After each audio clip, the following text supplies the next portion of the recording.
nervous. Hi, my name is Cassie, and my journey with God has not been a straight path, but not, but, has not been a straight path. But through every hardship, every loss, and every struggle, He has never stopped pursuing me.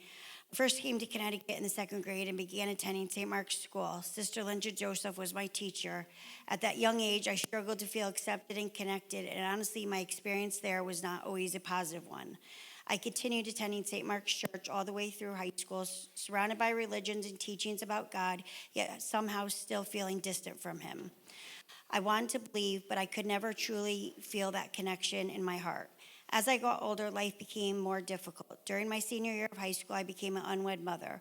I remember feeling ashamed and convinced that God must be disappointed in me. I believed I had failed Him and that maybe I was beyond His love. But then I had my daughter, Abby, and everything changed. The moment I looked at her, I realized there had to be a God. There was no way something so beautiful and so pure and so full of love could exist without Him. Even in my darkest moments, God was giving me a reason to keep going. As I became a mother to Chase and Maddie, as well, I continue to see God working in my life through my children. Each one of them became another reminder that God was real, that He loved me, and He still had a purpose for my life, no matter how many mistakes I had made. My children became some of the greatest blessings and the strongest reasons to keep fighting. Children are a gift from the Lord. They are a reward from Him, Psalms 127:3.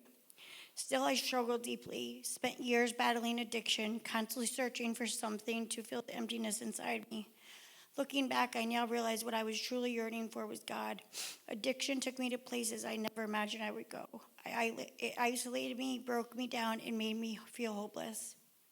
But God never left me. By His grace, I was able to achieve 3 years of sobriety. I know in my heart there was no way I could have done that alone. Recovery taught me that a higher power was not just important, it was necessary. Every day sober became proof that God was carrying me when I could not carry myself. I believe I could do all things through Christ who strengthens me, Philippians 4:13.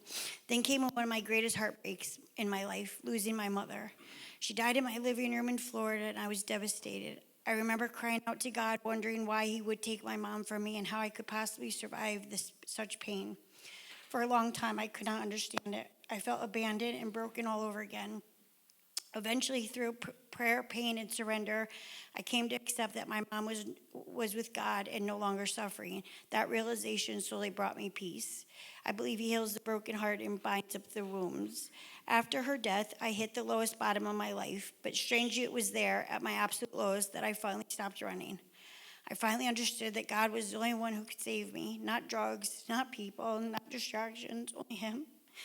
For the first time in my life, I truly feel connected to Him, and what I have found in Him is the complete opposite of addiction. Addiction is emptiness, darkness, isolation, and fear.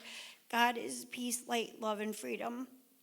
That is why I'm choosing to get baptized. It is so important for me that baptism is not about being perfect. It's about surrender. It's about leaving behind the person I used to be and fully giving my life to God. Baptism represents me being washed, clean, reborn, and choosing to walk in faith instead of fear. After everything I have lived through, I now understand that God was with me through every moment, even though I could not feel Him. Today, I know that no matter how broken someone feels, no matter how far they have fallen, God never stops loving them. He can restore what feels impossible. And we know that in all things, God works for the good of those who love Him. Romans 8:28. My story is proof that God can take pain and turn it into purpose. He can take addiction and turn it into recovery.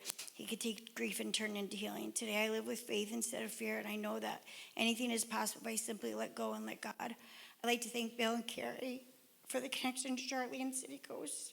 I'm forever grateful to be part of.